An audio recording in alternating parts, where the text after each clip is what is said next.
কবি হেম বৰুৱাৰ কবিতা পোহৰতকৈ এন্ধাৰ ভাল।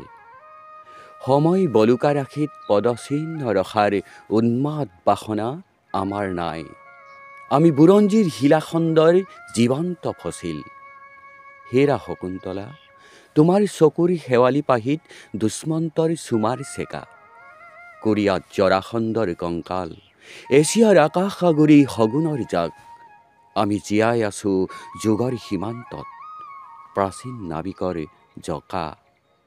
কালিদাস, তুমি কোন অলকাৰ পলাতক কবি, ডাৱৰে দেখি উন্মাদ? তোমাৰ কাব্যবেদীত আমাৰ জীৱন অৰ্চনা সৰি পৰা মদাৰৰ ফুল। গুৰুতো নালাগে, গোসাঁইতো নালাগে, থাক তলে ভৰি হৰি।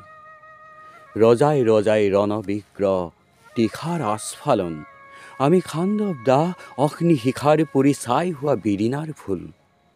আমাৰ পিৰামিড হিৰোশ্বিমা নাগাচাকি। হেৰা শকুন্তলা, তোমাৰ আঙুলিৰ অগ্নিকণাৰে নুমাই দিয়া ৰাজ কাৰেঙৰ শলিতাৰ জুই, দুষ্মন্তৰ ভাগক স্বপ্ন। পোহৰতকৈ এন্ধাৰ ভাল। জীৱনৰ অগ্ৰগতিত ৰামেশ্বৰৰ সেতুৰ বান্ধ, শংকা কিহৰ? নতুন পুৱাৰ কেঁচা পোহৰত আশাৰ জুই, আমাৰ চকুত তীখাৰ হান।